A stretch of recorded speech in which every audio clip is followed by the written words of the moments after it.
Ushwir Kudfaikad, one of our broken vampires, has created a Vanagsal, a quartzite throne. She claims it as a family heirloom. Its name translates to the lyrical pool, and it's worth 62,000. Nothing to scoff at. This is a quartzite throne. All craftsmanship is of the highest quality. It is decorated with willow and encircled with bands of wild boar bone and lead. This object is adorned with hanging rings of quartzite and menaces with spikes of wild boar bone and nickel. On the item is an image of Degale Gift Cudgels the Dwarf in granite, as well as an image of Zasik Construct Delights the Dwarf in milk quartz. And to finish it off, there's one more image of Atir Crypt Mortal the Dwarf and flies in aluminum. Atir Crypt Mortal is surrounded by the flies. Atir Crypt Mortal looks terrified. Well, that is one hell of a throne right there. There are certainly some interesting choices. Very, very interesting choices actually. It looks like Degel was a dwarf that lived in Waterkeeper, and who, like our king, was expelled from the fortress. And long story short, they eventually became a baroness and settled in the dwarven capital, before it was overrun by goblins that is, and eventually Degel became the queen of the Scraped Chambers, but only remained in the position for a year before being killed, when the fortress was completely overrun. Although in that fighting she was able to kill 43 individuals, mostly goblins but also an elf. I believe she's the monarch that preceded King Cog. And as for the other dwarf, Zasset, well, it looks like they were a beast hunter who eventually worked their way up to becoming a baron, and they too settled in the dwarven capital, Standard Worlds, but they too were killed in a goblin attack. And then, ominously enough, we have an image of Atir, who looks terrified and is surrounded by flies. It should be known that she absolutely detests flies. Well, I can't easily say why this dwarf decided to put that image on this quartzite throne here, but it certainly is a bit dark. The only thing I could think of is that it signifies the passing of the torch from Atir to King Cog. But to do it in this fashion is just goddamn crude. And don't think I missed all those touches of wild boar bone all over this thing too. Yes, this is one heck of a throne. Quartzite too. We'll make sure it gets placed in the throne room as soon as possible. Now then. Hello you bearded bastards, and welcome back once again to Statarguskash, Honeystoker, a fortress undergoing some tremendous changes. That's right, you may well remember that just last episode our king arrived, and our humble fortress is now the Mountainhome, capital of the Scraped Chambers, which is terribly thrilling. I did not think that would happen, I had no plans for it whatsoever, but it has. And the dwarves are just going with the flow. Yes, so far things are changing a bit rapidly, but for the most part our daily lives are not that much different than they were. There is a bit of turmoil in the fortress, but it's not that unusual, and I'm not too worried about it either. If you have a look over this way towards our tiny prison, you can see that King Cog has been really clamping down on some of the tantrumy dwarves. We do have an asylum, but it's kind of a hassle to get dwarves down there sometimes, and so a lot of them are just being straight up punished. We don't have time to worry about those crazy dwarves. If you can't follow our rules around the fortress, then you will be punished. That's how a proper society works. And really, that might be for the best. If you have a look over this way, towards the Temple of Ifen, this dwarf is Atir, currently meditating on courage. And you may notice too that she is laying on the ground. And that's because she was assaulted terribly just last episode. Right at the end. It is unfortunate, and the dwarf who did it is now imprisoned, and they were beaten severely by one of our boar bloods. Yeah, it's a little shocking really, but if you have a look here you can see her health, which shows that she has lost the ability to breathe, which thankfully because she's a vampire is not going to affect her that much. Although if she wasn't a vampire she would be dead right now. Definitely, 100% dead. And on top of that she has also lost the ability to stand, which is terribly monstrous. I actually did not witness her being assaulted by that crazy dwarf either. Completely missed it. I just happened to look at one point and she was laying in a hospital bed. Man, that would have been a terrible shock if I just happened to find her dead somewhere. Really glad that didn't happen. I suppose that goes without saying though. Also, I find it strange that she did not take a crutch. Normally a dwarf who can't stand anymore will take a crutch so they can stand and move around, that sort of stuff, but she did not, and has instead opted just to crawl around, which is a little strange. Yeah, she crawled in here to the altar and has just been meditating on courage ever since. Stay brave, Atir. You've gotten us this far. You gotta hang in there. And now then, back to the fortress. Well, dwarves, we've recently done a ton of work on old Honeystoker here. And you know, I think it's about damn time we started raiding again. We do have to keep that pressure up on our enemies. We can't get lazy now, certainly. We have to show those bastards out there who's boss. And so then, let's pick out a nice target, what do you say? How about up here, far to the north? We have the Goblin Forest retreat of Wasp, filled with elves, I'm sure, allied with the torment of witches. It looks like they have a ton of books here actually, which is very interesting. And I would really like to get my hands on those too. Plus there's only like 60 individuals here, so it couldn't be that hard, right? Let's take a stab at it, what do you say? We will raise Wasp and hopefully destroy it. And we'll be sending out all of the squads once more. 110 dwarves. Alright dwarves, you have your orders. I wish you the best of luck, but as I've said 100 times in the past, I'm sure you do not need it. Also, I will note too that I took Atir out of the red anvils. There's no sense in sending her out like that anymore. Far too risky. But I mean, I guess she wouldn't want to go anyways. She seems fairly preoccupied with her meditations. Well then I'll leave you to it. And now that the warriors are gone, we'll just give them a minute. I'm looking to do a lot of raiding this episode, and so I'm not looking to waste time talking about nothing. Let's just be patient and keep up the attack. Oh, would you look at this? I know Ethel Tangak, one of the red anvils, has created Agamith, a steel spear. She claims it as a family heirloom. Beautiful, let's have a look. Its name translates to Over Delights. Okay, and it's worth 114,000. Not too shabby at all. This is a steel spear. All craftworkmanship is of the highest quality. It is encrusted with octagon-cut pyrites and tapered baguette-cut citrines, decorated with giant cave spider silk, and encircled with bands of donkey leather. This object menaces with spikes of steel and wild boar bone. On the item is an image of oval-cut gems in lignite. Just fantastic, a truly legendary weapon. And our third artifact weapon made of steel. I will admit to once again playing a hand in its creation by forbidding certain materials, but the dwarfs didn't mind that much and it gave us that much more valuable of an artifact. We'll have to find something to do with this. You know, I keep saying that, but I have had some plans in mind, and we'll have to see if they come to pass. Time will tell. Ah, wonderful. And they've returned. Fantastic, let's have a look. Mission report, raise Wasp. Alright, they head up and it looks like Saxel was able to outmatch those damn goblins with a cunning plan. Man, she is becoming quite a tactician. Oh yeah, look at that, fantastic. The dwarves just rip into the place and elves begin to fall immediately. And it was elves too, I knew it. A ton of them. Oh yeah, would you look at that, they don't stand a chance. Yeah, doing well, doing well. No dwarves in any trouble so far. And coming up in the end here, it looks like we're able to get all of those books. And we were also able to steal some other treasure, I'll put that in quotes. We forced the rest of them out of there and we destroyed Wasp. Another one down, good job dwarves. Spoil support, bunch of crap. And moving on swiftly here, we've encountered a terrible problem here in the fortress. Because if you look right down here, Sarbesh Taristidan, one of our semi-crazed vampires, has entered a fell mood. Which is awful. Like, very bad. Well, go figure this dwarf goes into a fell mood. We have an entire asylum filled with crazy dwarves. It couldn't have been one of those guys. No, as you can see, this dwarf is just wandering around the fortress. I do have the game paused right now, but the next thing they're going to do is go find a workshop. And most likely it's going to be a tanner's shop, a butcher's shop, one of those sorts of things. And we have a ton of them just all over the fortress. I don't know if I could forbid them though.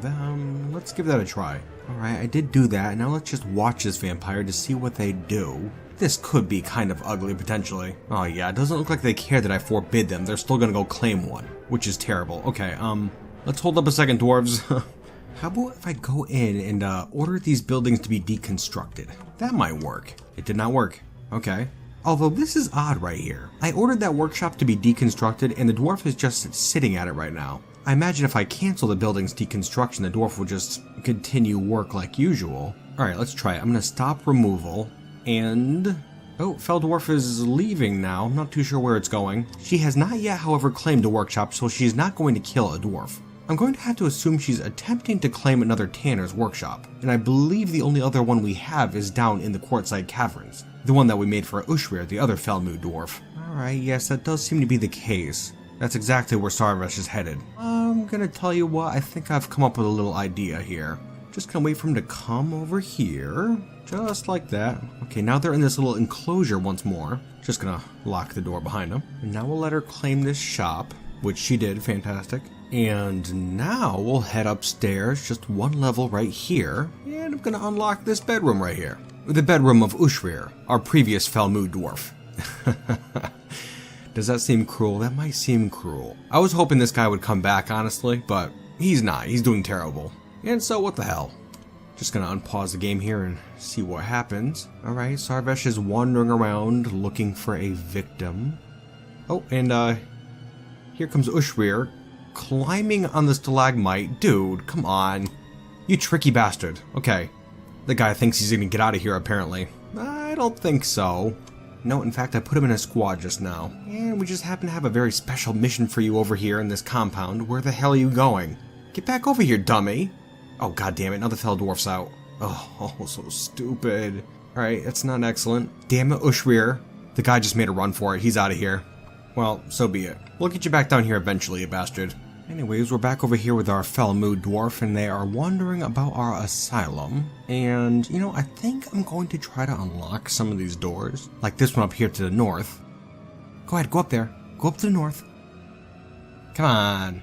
Ugh, what a pain, I'll tell you. Oh, that crazy dwarf just wandered out of the room. Okay, I should stop unlocking doors and letting crazy dwarfs wander around the fortress, I guess. Might be a stupid move. I'm trying to get this one back over there. They're in a squad currently, and I'm hoping they turn back around eventually. I don't really want them to get killed, but it's a sacrifice you gotta make, I guess. Rather, I guess you don't really have to make it. But that's what we're doing. Alright, get over there. Okay. I'm not, like, happy about that, but yeah, at least we stopped the Falmu dwarf, who thankfully grabbed the body and is now heading back to the workshop. Okay. They paused there for a second. I did not think they were going to do it. Okay, and it looks like we're all set on that. Fantastic. And before they finish the thing, I'm thinking we should send the soldiers out once more. We got these places over here, but there are no artifacts. You know? This place over here. Crows sounded. It's a forced retreat, but it's controlled by the humans. The Confederation of Singing, who we are at war with. Yes, this place has a whole bunch of books. That's gotta be worth a lot, right? And plus, I suppose it wouldn't hurt too much to, take a swing at the humans once in a while. We don't want them thinking we're a bunch of pushovers, certainly. Yeah, let's do it, just for the hell of it. We will raise Crow Sounded. And you know, this time I'm only going to send 90 dwarves. We're going to use 2 of the squads for something else. Up over this way, there's another forest retreat known as Cherished Ransack, in which there are a ton of books. And better yet, there is no civilized population here. And so we're going to use those 20 dwarves to explore Cherished Ransack. Alright, you have your mission, dwarves. Very exciting. Imagine if we can establish this fortress not only as the capital, but also as the learning center of the entire world. Exhilarating. And plus think about how valuable those things are too. Another excellent reason to grab them. No sense in just letting them lay about, right? And in the meantime, looks like our artifact is done. Made by and with one of our local dwarves. Sarvesh Turistadan, the semi-crazed vampire, has created Mandul Taral, a dwarf bone buckler. She claims it as a family heirloom. A buckler? Let's have a look. Grave Law. Wow, that is a cool name. And it's worth 2,000. Basically nothing. This is a dwarf bone buckler. All craft dwarfship is of the highest quality. This object menaces with spikes of dwarf bone. Very, very simple. Which is to be expected with one of these dwarf bone artifacts, I suppose. Very neat. I'm not too sure what we could do with this thing, and maybe we shouldn't do much with it, but I guess we'll see. But I think for now we'll just throw it down in the vault. A vault that is quickly filling. Yeah, would you have a look at this? These are all artifacts. Isn't that wild? Man, we sure do have a ton of those nowadays. You know, I think it's time we started building a new vault. This little thing's not going to cut it anymore. Oh, would you look at that? The Red Anvils and others have returned from their expedition. Mission report. Explore Cherished Ransack. Alright, they head over, enter the place, and basically just pick up all of the books. Just wonderful. I was a little afraid they might encounter something here, but I guess they did not. And here they come, books in hand. Very, very cool. You know, these things really aren't worth as much as I thought they were, but still, they're a rare commodity, very difficult to obtain. And the more we get, the more powerful we become. Aha! The Helmed Autumns and others have returned as well. Let's have a look. Mission report. Ray's crow sounded. Alright, they head up as per usual. Outmatch the humans, because that's who was there this time. Remember, this was not a goblin settlement. And the vampires wade in, just ripping the humans to shreds. Beautiful. Extremely good to see. Oh, and then they grab all of the books that were there. Yes. Beautiful. The spoils report? Yeah, a bunch of trash, but it's slightly different trash than usual, just because it was a human settlement. Trash nonetheless. And here come the triumphant warriors returning from the west. Beautiful work, dwarves. Get your spoils put away and we'll send you right back out. We gotta keep rolling, I like this. Okay, I've skipped ahead a little bit. Looks like everyone is all set once more, and so let's do it. Taking a look around here. And well, there are a few more places out there with a bunch of books, but I think we have enough of those for now. This is interesting. Over here to the west we have the human capital, Velvet Gazes, which only has a tiny population of about 75 humans. Basically nothing really. I'm sure we could handle that. Now in this place there are no books, but there is an artifact known as Wipe Rent, which is very interesting. I'm thinking we should send the dwarves over this way and take on the human capital, which might be a bit risky, but if we can get our hands on this, then it will be worth it. Certainly. Let's do it. We will attempt to raise Velvet Gazes. And better yet, if this works, we'll essentially be cutting the head off the snake. I know I said before it might be nice to take a swing at the humans, but if we could just finish them off, then all the better. It's not a problem that we should have to deal with, really. And this time we will send all 110 dwarves out. Good luck, my Nazu Sheb. Show those humans what's what. For their insolence, they should be erased from the Eternal Realms.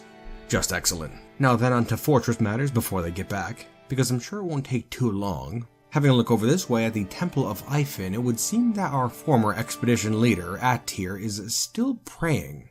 Yeah, I'm not too sure what's up with her lately. I'm sure she's not very happy about being ousted from her position as leader, but that's just the way things go, really. Many of the dwarves in the fortress seem to be concerned about her, but things must move forward here in Honeystoker, with or without Attir. If we have a look over this way down to the southeast, you can see I've been working on a new structure here. That is really just below the surface. Now I am intending for this to be Attir's quarters. Quite spacious, right? She has done some great work here in the past, and in addition to that, she is an ardent worshipper of Ifin, and so I settled on sort of a natural theme. We dug a couple channels in the side, so hopefully we'll have some trees growing around here, and when it's done she'll have a bedroom, office, dining room, and her own Temple of Ifin. So she could feel free to stay in her quarters way over here to the side, and just sort of keep out of trouble. Might be for the best. And in addition to that, we are still of course working on the king's quarters, hoping to make them very, extremely well appointed. I'm thinking of having 2 libraries as well, or maybe a temple too. We'll see. And then actually if we look down from here, there is a small tunnel linked up to the king's bedroom that brings us down here to a spacious 3-tiered chamber underneath the king's quarters. And I am hoping to make this our vault, which is where we'll be storing all of our treasures, gems, artifacts, all of our most precious valuables. I figured that'd be a good idea. Now that we're the capital, we can't be just leaving those things about. They have to be very well protected. And here we are. The Helmed Autumns and others have returned from their mission. Mission report. Raise Velvet Gazes. Alright, they head over to the west, and it looks like the humans were able to outmatch the dwarves. Oh no, there's a lot of combat here. We lost a dwarf, Zuglar, and this combat is brutal. 2 dwarves down, and the combat continues to rage. I guess we could still hope that it turns around at some point, right? 3 dwarves down. Come on, you bastards. 4 dwarves. 5. 6. 7. Come on. Ooh, damn, this is all kinds of ugly here. I really didn't think the humans could put up such a fight. Oh, no. 4 more down right there. I've lost count. This is turning into an extremely dark battle. The dwarves are continuing to fall. 3 more. That was a terrible battle right there. And I guess I lost count. How many dwarves was that? 14 dwarves did we lose? And worse yet, we lost one of the fortress favorites. Imush Oil Splash. a dwarf who has been around since the very beginning. She was a cook, a warrior, one of the most skilled mace dwarves in the entire fortress, and she was also leader of the feasting ones.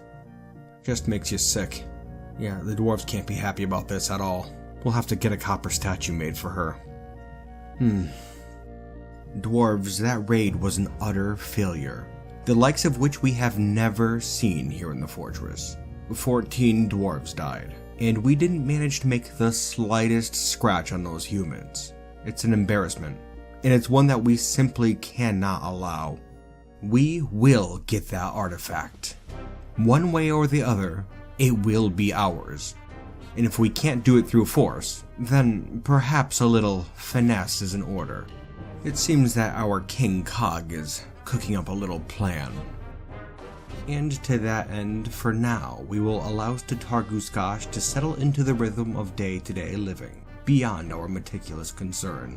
Because our great King Cog's plan is to hand-pick an individual from within our fortress to act as a sort of a infiltrator. Yes, we're going to require a strong individual with an overabundance of agility and toughness, and they will of course also have to know how to handle a weapon. Because in addition to sending them in to get that artifact, I would also like to terrorize those humans a little bit. And who knows, maybe we'll have missions for this dwarf in the future as well. It would be best if they were multi-talented. One of the fortress guards, perhaps. We'll have to see if it has any recommendations. As far as their temperament goes, we'll need a dwarf who can get their hands dirty. Very dirty. As I had said, I really would like to damage those humans, and blood will have to be spilled in the name of King Cog. Mercy is not a trait that we're looking for, but we should also be sure that whoever we select isn't too ambitious either. Someone who doesn't mind their station. I would have to assume an overambitious and super powerful Nazusheb would be extremely dangerous. Roleplay aside, I am just trying to speed things up a bit here. It can take a while to start off adventure mode, and I'd rather just cut to the chase. Now our hero here has been given the mission to head to Velvet Gazes, the human capital, in order to steal that artifact we were trying to get our hands on earlier. And to help aid him in this task, our hero has been told to scour Honeystoker in search of equipment that may help aid him in his mission. Now, I personally was hoping to take along a couple of artifacts, but I actually went down and checked in our vault and did not find any. And so I think King Cog was being a little sneaky and maybe hid them away somewhere, just for the time being. I did find a couple of rather useless artifacts just scattered around the fortress, but no weapons or armor or anything like that. And so it looks like we're going to have to make do, and that's absolutely fine, because our gear really isn't looking too bad. And at this point, I believe we're good to go. Let's do this. Our name is Muffcat Osharast, the Circle Saber, a fairly burly fellow with some odd features. Yes, he looks a little bit different than a typical Scraped Chambers dwarf, and you know, I'm not too sure why that is exactly, but it sure makes him stand out in a crowd. Also, do note that he is a Nazusheb, a proper Honeystoker resident. Now, as I said before, he is fairly well equipped with some gear that we found in the fortress. Let's have a look at that. Yep, we have a steel shield and short sword, a steel cap too. I couldn't find any helmets. And we also have iron high boots, gauntlets, chain leggings, and a chain shirt too. And we also have some standard clothing too. Black bear leather trousers, a pigtail dress, a giant weasel leather robe, and an extremely stylish sloth leather cloak, the height of fashion. And while we're having a look at the guy, as for his description and his odd look, well, he does have a typical Scraped Chambers dwarf hooked nose, and his eyes are aquamarine as well. But strangely, he has golden hair and more peach-hued skin. There must be some exotic blood in his mix somewhere. Very odd. But whatever blood makes up this dwarf, the essence of a Nazusheb now runs through his veins, which will be very handy in the coming mission. A mission that, admittedly, I do not think will be very difficult for this Nazusheb. We'll knock on wood for that one though, because we are heading out alone, so we're doing this by ourselves. And on top of that, I do believe Wipe Rent, the artifact we're looking for, is inside the main stronghold of Velvet Gazes. But I think if we approach the place at night, then we won't be spotted. And hopefully it'll be pretty simple just to sneak into the place, maybe kill a couple guards while we're there, snatch that artifact, and then get the hell out. Although there might be some opportunities to stir up some trouble while we're there. We'll have to keep our eyes open. Here we are, approaching just as night falls. Careful now, don't want to be spotted. Now that the Scraped Chambers and the Confederation of Singing are at war, I'm not too sure how these humans will act at the sight of a dwarf. I'm gonna start taking it a bit slower, and we'll start sneaking as well. Alright, here we go. The main gate. Taking a little peek here. Nothing. Good. Continuing on. I can sense their blood within. There are a number of individuals inside the stronghold. Let's go for it. And they're all sleeping. Very good. And there it is. Wipe rent. I knew this would be easy. Slos Pusmazug. Wipe rent. A silver scimitar. This is a silver scimitar. All craftsmanship is of the highest quality. This object is adorned with hanging rings of borax and menaces with spikes of groundhog bone. Much like Usprausnem, the artifact axe back at Honeystoker, Slos Pusmazug was made in the larval castle by one of Gugo Uzburial's craftsmen, and it then in turn was stolen. And stolen once more. Well, the mission is complete, but I have worked up a powerful thirst. We don't have many chances like this back in Honeystoker.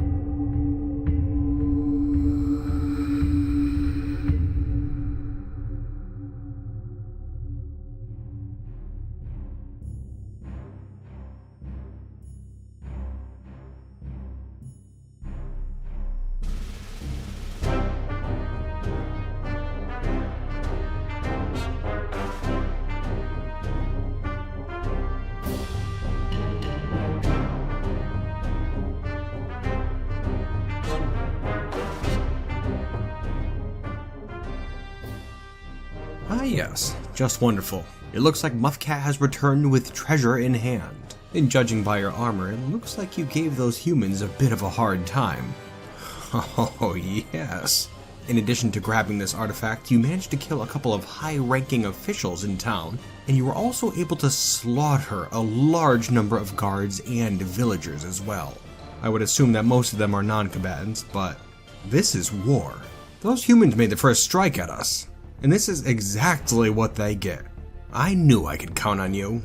Wonderful work. You have really proved yourself today, Muffcat, and for that you should be rewarded. We'll come up with something suitable just as soon as we can.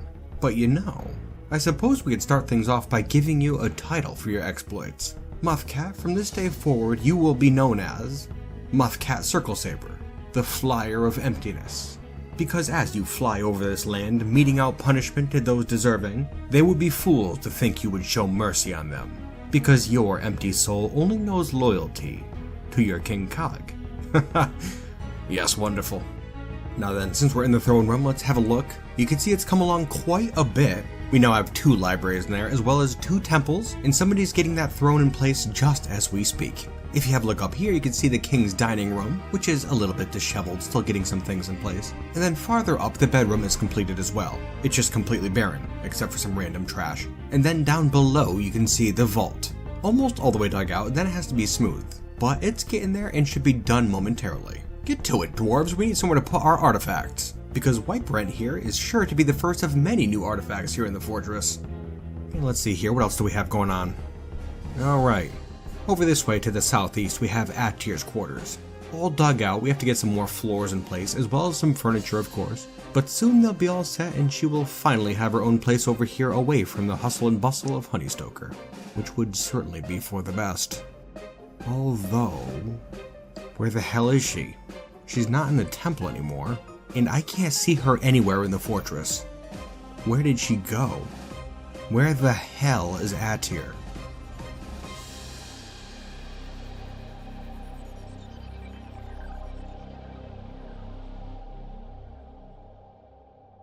Well, hello you bearded bastards, and welcome back to the end of the episode, wherein we look at some more fan artwork. Let's get straight to it. First up, we have an untitled piece done by Tate. And let me just say straight off the bat, I love this thing. The style here is just perfect. Completely unique, and you could still tell who these characters are, which is just wonderful. Attir and Iron Tongue back when he was still with us. And it looks like they're ordering up a drink perhaps down in the meeting hall. 2 drinks beans over this way. Yeah, I'm definitely a big fan of this one. 2 friends in Honeystoker. Oh, Iron Tongue. You will be remembered, you bearded bastard. Yeah, I would not mind seeing more like this. I'm a big fan. Keep on rockin', Tate. And moving on to our next piece, it is entitled Reflections, and it is done by Fingalfin King. Look at that, isn't that beautiful? Just love it. Here you can see Atyr sitting up on this hill just in silhouette, and I believe this is supposed to be her at a goblin settlement, one that was just destroyed by the Nazu Sheb. And perhaps this is after the battle and she's just reflecting on what she's become, what the Dwarves of Honeystoker have become. Is this the correct path? Is this what we're supposed to be doing? Can this world still be saved? Is it too late for the dwarves? Yes, so many questions. Just excellent. Fingalfin King, you are a real rock star. Thank you so much for doing this. And you too, Tate. You guys are a couple of master craft dwarves, that is for sure. And while we're at it, I'll also send a thank you to you guys out there watching from home. You guys are the absolute best, and I love each and every single one of you. Thank you for watching, and I certainly hope you'll join us next week here in Kruggsmash, Honeystoker. And until then, my bearded bastards,